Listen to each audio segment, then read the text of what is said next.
Well, kia ora and welcome to episode 55 of Tech Bites, the first one for 2026. So happy new year to everyone. It's great to be back in the summer of New Zealand, he says, as it's raining outside, but had a wonderful time in the Northern Hemisphere in December and January.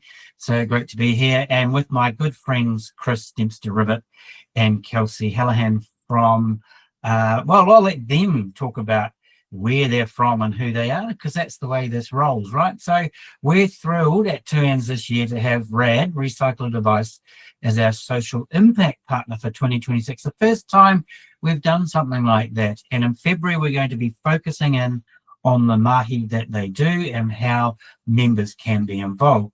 So let's kick this off. So for those among our members and our listeners who haven't met you yet, can you both give us a brief introduction to yourself? So, we like to make this personal. Tech Bites is not just about RAD.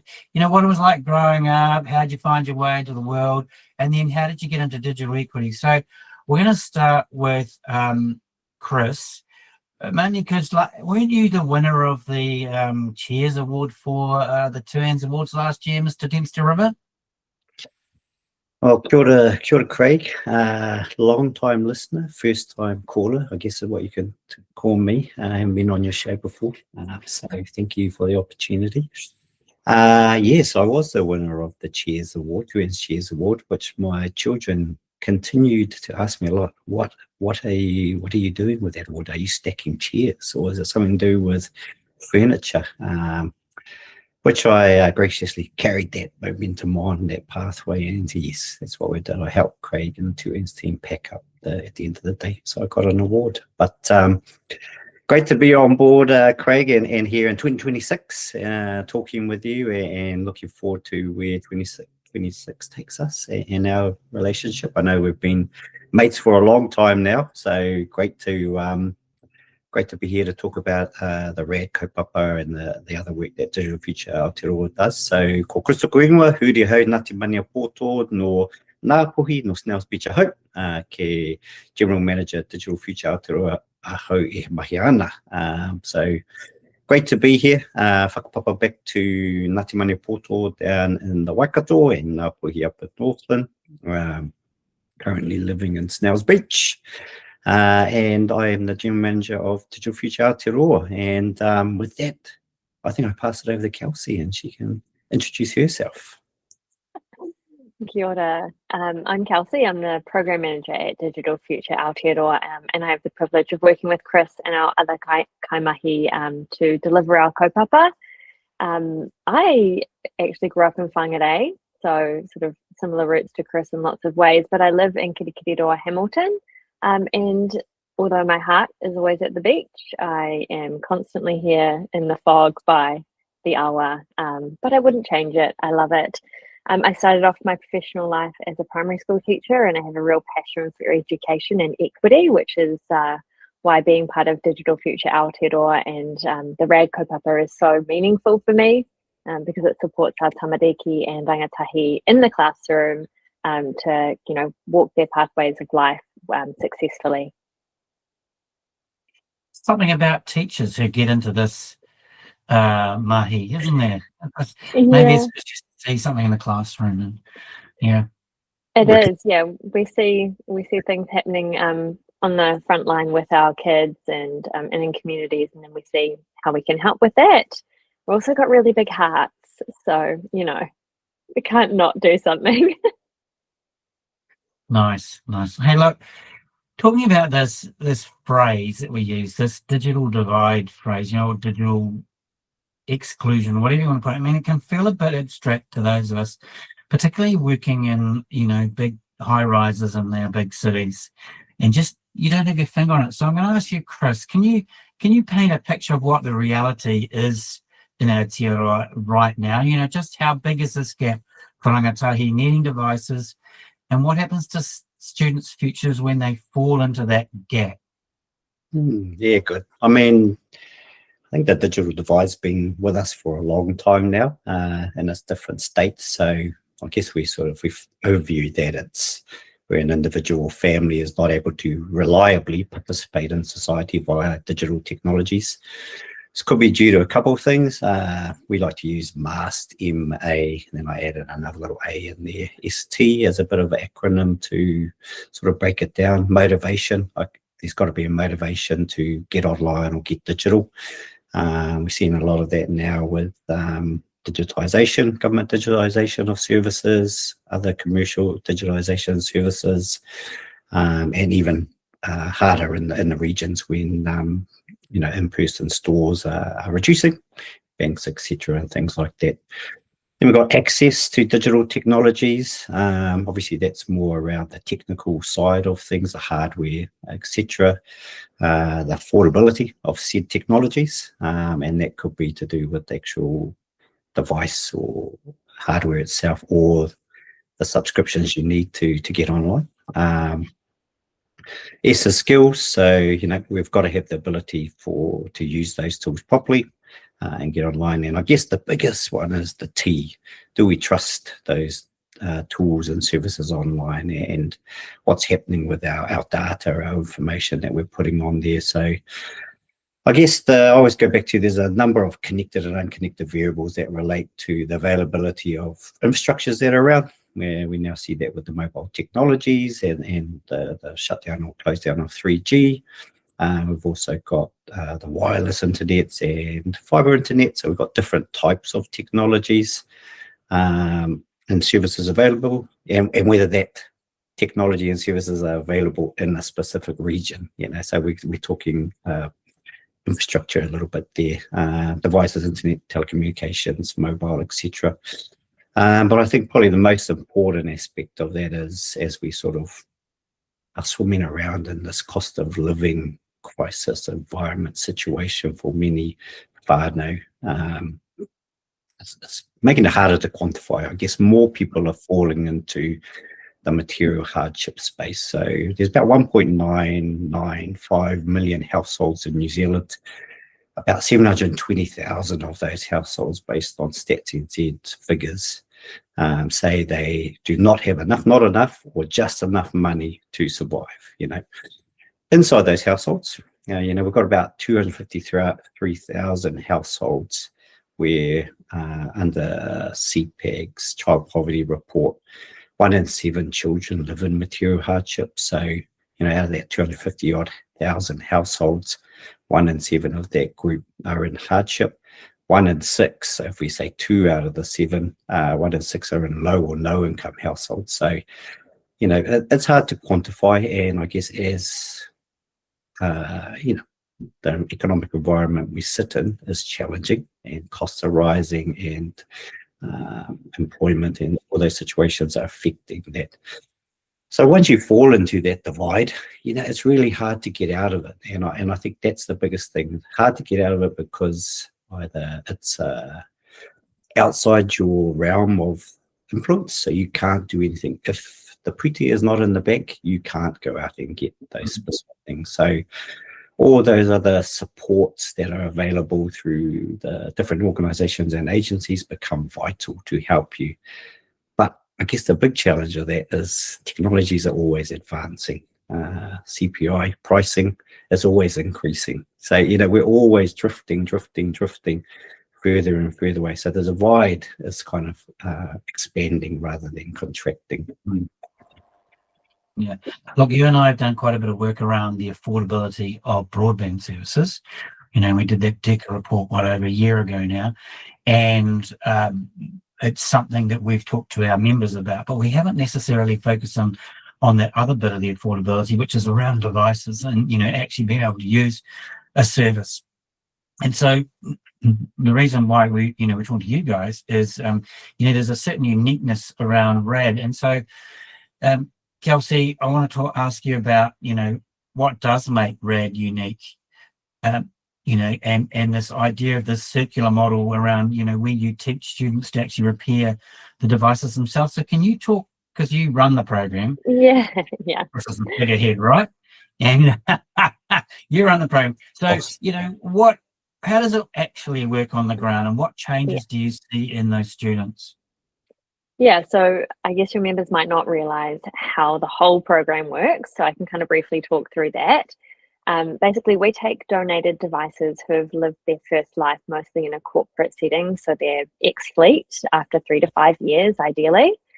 We just securely data wipe them, and then we give them out to our RAD clubs that are set up to refurbish laptops. So we've trained rangatahi how to diagnose and fix and fully refurbish, get them right up to scratch again.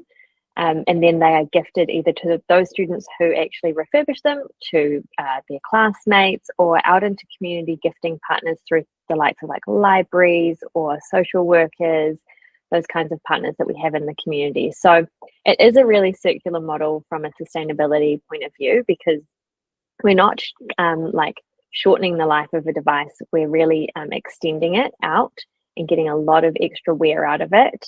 We know that from an environmental point of view, a lot of the damage is done when the device is first created. That's the biggest part of the footprint. So we may as well keep it going for as long as possible. And then we are giving somebody who would be without a device, obviously a device that's for free. And along the way, they get the tech skills for the rangatahi who come to our workshops or in our RAD clubs. So for some of them, it's a real extension of a passion that they've already begun to grow, you know, through their earlier years. For others, it's the first time they've like even picked up a screwdriver and they don't even know what this is going to lead to. But we've heard lots of stories about rangatahi who have developed that passion and then ended up going to university for like computer science or engineering. For others, it's just opening their sort of first step into just participating in the digital world, you know, like they might not have access to a device, but also their skill set is something that is an area of need for them. So this is kind of another way to fill that kete. Obviously really topical at this time of year. It's back to school. We're seeing it in the news. It's on every parent teacher stationery list is, hey, you need a device. And so the reality of what that costs, even for like a cheap refurbished one from the likes of a retailer, is sort of upwards of $300. We run our program last year, per laptop cost was less than $170. So from a purely maths point of view, it actually makes more sense and environmental, makes more sense to invest in something like RAD than to be, kind of supporting families with like a payment sort of process. It's just, so just following on, Kelsey, we'll just flick it the view around to, the why, why our members or people, interns, organizations should be involved. And I'm betting, there's going to be a lot of people out there with a cupboard full of like 3 to 5 year old laptops just gathering dust because they don't know what to do with them. They're concerned about, recycling them securely and having that data on there. So can you walk us through that security and logistics process? Like, how easy is it for IT managers to hand these things over and trust that it's not going to come back to bite them? Yeah, we work with all of our donors on like a really personal level. So there is sort of like a standard-ish process, but we're really flexible to everyone's needs. So I guess the most standard sort of process is you let us know you've got something and what you've got, and we say, yay, that's exactly what we're looking for, or maybe that's a bit outside of our realm. We work with them to get it to a warehouse in Auckland where it is securely data wiped, and we provide wiping certificates for donors afterwards. We can do like a gifting letter where they formally hand it over to us so that the accountants stay happy.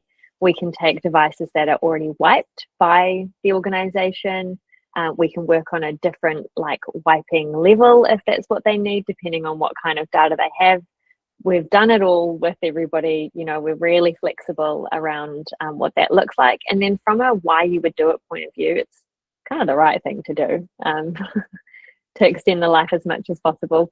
But you can also use it for all of your like CSR reporting and everything. You can put all that carbon avoidance into your goals. You can shout about it in your end of year report. You can let your community and your business partners know that you guys are doing great stuff and that you should be shouting about it. Yeah. I mean, I know just when I was talking to my board about it at the end of last year, there's a couple of them that have been involved in the program and, and keen to continue on. I've got this picture, you're talking about securely wipe. I've got this picture of people sitting in a warehouse running magnets over the top of hard drive, because that's what you see on TV, right? Yeah, Oh, no. Data wiping the hard drive. That's Yeah. more what we're talking. I just while we're talking about this, how many, or what's your minimum number of devices that you're interested in getting from people? We actually don't have a minimum number. We take even from individual donors, although we're a little bit more picky because the life of an individual owned laptop can be a little bit harder than something that's been in a work environment for a shorter period of time. But we do take donations from individuals, from small businesses, 2, 5. We'll literally take anything, because at the end of the day, it all does add up. And it's kind of one of the beauties of the program, is that it's a whole lot of people collaborating for something to be done in a better way. Yeah, I got my dad's old laptop, but it's 15 years old, so I'm pretty sure. Sorry, it's 10 years and under. Yeah, 10 years and under. We'll take 10 years and under. So even your devices that are no longer went out the door with Windows 10, your non-compatibles, we have other options that we'll do with that. So our kids like to turn them into Chromebooks. That's a great option. Things like Linux or Google Flex, any of those sorts of options. And they work really well for different use cases. We give to students, but we also give to community members whom all they need is sort of like a Chromebook-esque thing. Yeah. So we've chosen you as our partner, not just because it feels good or because I like you or you're my mates, but because it actually does some good. So beyond this tick box that Kelsey was talking about, CSR, I mean, it's not a tick box, but why is closing the digital divide so critical for our future talent pipeline, which is a key issue for our leaders? So, and why should a CIO or a CEO care about the issue economically? Yeah, it's a good question. And I know we've been talking about this for as long as I can remember, us ourselves, with yourself, Tuans, and Decker, but probably even you before that, Craig. I think we, at the conference last year, you pulled out one of your papers from moons ago, and we could probably list the things that have been the problem, and we can still list them now as a problem. I think the challenge for CEOs or owners, CIOs of businesses is, I guess there's two streams of thought. Bringing talent into the country by immigration and visas is one way, whereas probably building your talent is probably better for the economy in the long term, but it's just going to take us a long time to get there. Immigration and bringing people in, or outsourcing overseas, is a pretty common way of building that workforce. But there's pros and cons to that for a business, and not all business can outsource to others. So the second one, the pipeline or building your workforce will take longer. I know there's been a number of initiatives in the past 6-7 years where they've looked at end-to-end, getting them in high school, training them up, putting them through a whole lot of certifications. I think cloud computing was the one 4 or 5 years ago, where trying to develop a lot of cloud experts. But I think one of the things we haven't landed on is, I guess, a multi-stakeholder approach. The pipeline is a series of different groups, right back to primary school, intermediate, secondary school, tertiary, the apprenticeship schemes and things out there through to the employer. And then, I guess the employer's got to look at, okay, have we got the jobs for these individuals coming in? So there's no point training up 10,000 workers and then there's no jobs for them, because then they head off overseas, which is great, probably 10 or 15 years down the track, because they bring that expertise back. So I think there really needs to be a multi-stakeholder approach to how do we fix it, and experts in each of those phases saying, well, this is what we do, here's how we would do it, you just keep to your lane and worry about that part. So I call it the PPP and STEEP, public, private, philanthropic and community investment scheme or investment plan, where we bring together those groups and experts in those fields. Look, we've seen the challenges with the expert advisory groups to TEC, Technology has been put in with electricians. So we're still trying to find, we're talking about tech as our greatest export, and yet we don't have a body that serves that purpose or advises on that purpose. I think there's opportunity. We've just got to come together and say, well, this is my bread and butter, so let's focus on that, and then you focus on your part of the chain, next person can focus on their part of the chain, and then we start repairing this pipeline. It's never going to be perfect. Water pipes, water mains, I don't want to talk about all that, but these are the things that we need to invest long term in. It's infrastructure, it's investment infrastructure. It's not I'm going to do this for 1 year, 2 year, and we're going to fix it all. So I think for CEOs and CIOs, it's two opportunities. You provide professional development or learning or job opportunities internally. So if we shift someone into another position, whether that's up, sideways, backward, down, whatever, it then creates a gap for another person to come into the organization. So if there's a real buy-in to the ethos of building our tech pool, which we've got a massive pool, but it's more we haven't got the jobs to service them, or not in the right industry. So we can create a sort of, not a vacuum, but more of a process where people come in at an internship or junior level, learn the ropes, and can progress up the career progression ladder. I tell you what. Here's an example. Yep. I trained as a school teacher. Well, I did my degree, then went and couldn't find a job, so I went and did my 1 year postgraduate secondary teaching. Trained as a PE and social studies teacher. 6 months into my first job, there was there was a need for an ICT teacher.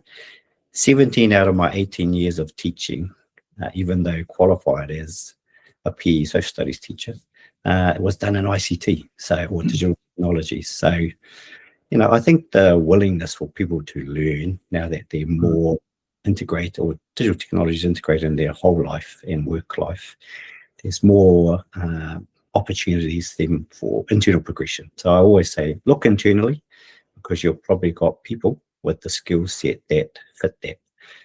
Look at your job advertisement, and list, is this person a real person, or is it these are all the things that I wish I had in this job role, but actually I don't need all of them. So yeah, it's a big one, but I think the government will have to come to the party to support corporates and industry to help build the jobs at the end of there. Without the jobs, we can't keep them in the country. Yeah, good point. Sorry, a bit of an aside. You're great at coming up with these 5 or 6 letter acronyms, aren't you? So I think we're just going to call you KDR from now on. So it could be snappier though. Yeah, it could be. Yeah. Anyway, look. PPV's a PP private.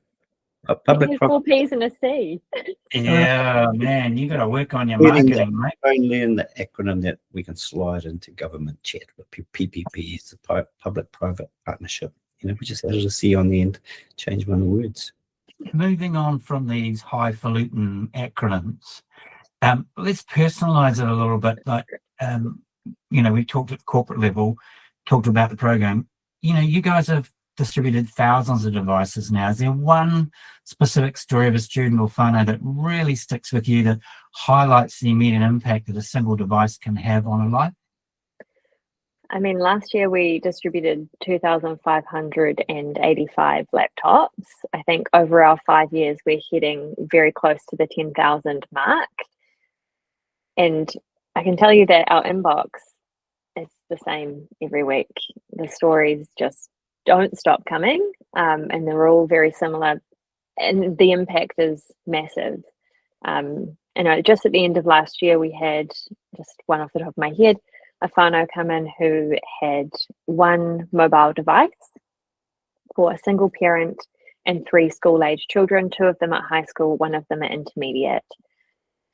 And their internet access was also not reliable. And this was coming in via a social worker community group sort of organisation. So they were coming in, could we just please have 1 laptop so that mum can help do her bills and then maybe help the kids. And we said, no, you can have as many laptops as we can give you for the children who need them, so that the intermediate age child can participate in that online learning homework, that our 2 high school students are able to do their assignments and study for their NCEA exams.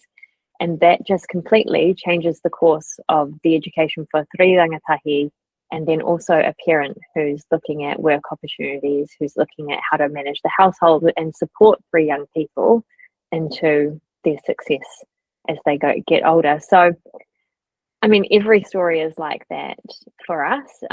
Every year at the beginning of the year, we expect around 1,000 devices to be requested from us in the first couple of weeks of school, which is a need that we cannot ever meet. We don't have that kind of surplus sitting around. In fact, at the moment, we have none.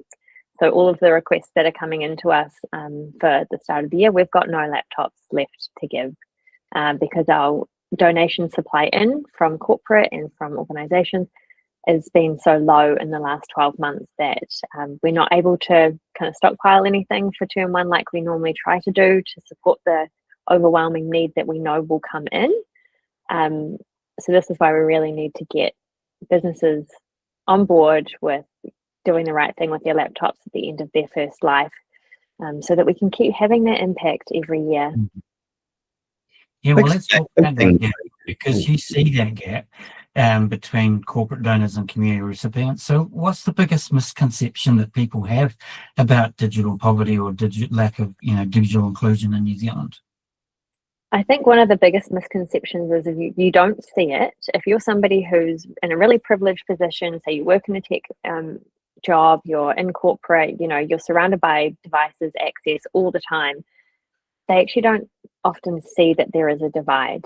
There's like the people that I talk to regularly, they can't imagine a world where they go home and their kids don't have an iPad and fast internet and all the access and support skills wise that they could possibly need. So it's just not in their vision, first of all. And then I think second is probably that it's just that it's not even in their vision, to be honest. Mm. And that doesn't have that it has a flow-on effect to their education. They don't also realize how digital learning is now, how important it is for NCEA exams. A lot of exams are actually sat online on a computer at school. So if your skills are lower, you're already at a disadvantage when you're trying to take the exam because you're not used to using a computer. It's not yours, maybe, all of those kinds of skills come into play. Do you have anything you want to add to that, Chris? Yeah, sorry, I think I interrupted you.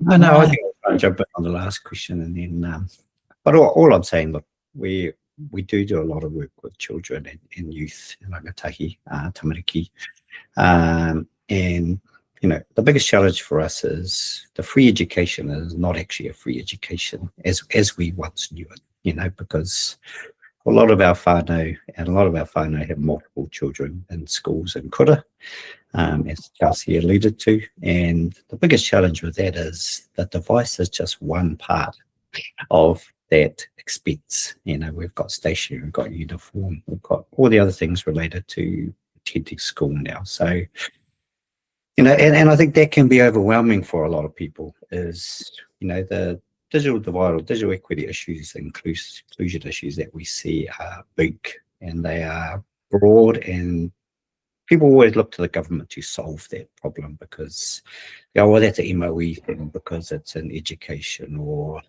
that's for people who receive a benefit. So that's MSD's job to fix that or do something about it. And yes, they should play a part in that. I think what's probably easier for us to do is paint the picture of, like what you said earlier, you've got those devices sitting in your cupboard, you don't know what to do with them.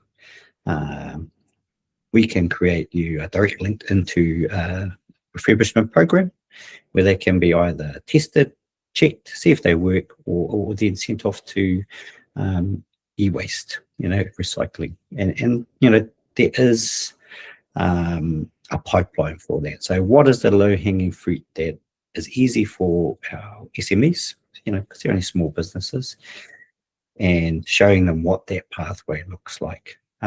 When we zoom out and we look at all of the challenges of digital equity, digital poverty, digital exclusion, it can be really overwhelming. And I think that's the one thing that I've let in, you'll probably let Craig and all of our kaupapa that we've been doing over the last few years, is we've got to break this beast down into different areas. RAD is one, looking at the device side of thing.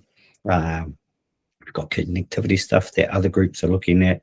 We've got skills stuff that other people are looking at. And then I guess the only other thing that's missing is that wraparound support services that community and not-for-profit organisations already have those relationships. It's how do we make sure that we're making awareness and educating those groups who have the intimate contact with those whānau. It's trying to, not marketing, I don't want to call it marketing, but so they know here are the tools or initiatives that are available to support them. So keeping it simple for your members, we can take devices, 10 years or under, of course, laptops, and we can put them into the RAD program. I guess the other part comes with all the other digital equity advocates of, cool, there's RAD, they do the laptops. Here's all the other ones that go out and do some of the other challenges and things there.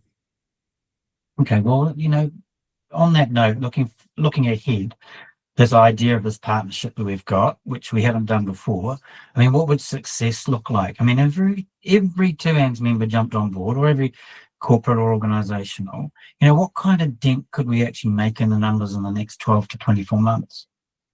Well, when we looked at our donation supply in last year, we were looking at the start of December about 1,000 devices fewer than the previous year. Now, both those years, 23, 24, 25 even, all had a greater need on us than what we could supply. So if we could even just look at matching where we were before things got even more tricky economically, that would be amazing. So then we could continue to maintain our clubs. This is one of our other kind of concerns, is that we've got these amazing rangatahi out in schools and community groups who are really excited about refurbishing, who love it, know how to do it, want to keep going, want to give back to the community in their school. But if we can't continue to supply them with like a good amount of laptops to actually run their club, the club kind of can't exist anymore. And that's a really disappointing place to be in for them, and for their community who are kind of relying on those devices to come in for education purposes. So for me, that would kind of be like a great goal, is like, could we get to 1,000? That would be probably achievable and would also make a real difference for us and our program. Awesome. Well, it's been great talking to you. I know you're both incredibly passionate about this work, but it is about people, and Tech Bites is a little bit about you guys as well. So, I always finish up with this one, and you're not getting away with it. What's one book or podcast or website that you are reading or listening to right now that you'd recommend to the audience? And Kelsey, you're alphabetically first, only just, but yeah. So what's your answer to that question? Well, actually, at the moment, and I've just started the book, but I'm really enjoying it. So I won't endorse it all the way because I know it's a controversial one, but it's Careless People, a story of the place I used to work, which is by Sarah Wynne Williams, and talks about her experience at Facebook and Meta. And I think it's a really, so far, great insight into the way some of these platforms are developed, and what we need to be mindful of using them on large scales. That's kind of my plug at the moment. That's a great book. I've read that book, and it's really readable as well. So it's a fascinating read. Yeah, Mr. Dempster Rivet, or KDR. Good question. Not a big reader myself, but when pushed, I guess I have read some. So Gilbert Anoka's latest book was the most recent one, and for the travel coming up shortly, The Good Psychopath's Guide to Success. Okay, sounds great. Well, it's been, as I said, it's been great to talk to you two. Thank you, everybody that's listening to episode 55. We've got past the 50 and we're continuing to move on. So I've got to try and hit the next number, which I suppose is 100, but we'll see how we go. Those of you that are listening, if you're listening, I notice, you can hear these and any previous ones on any podcast platform, and they're all on our YouTube channel, and you can find that on our website. Just go in there, turns, and look for Tech Bites. So thanks, Chris. Thanks, Kelsey. And this is the start of our project this year. I look forward to talking to you more as we go. So ka kite anō. Ka kite. Ngā mihi, Craig.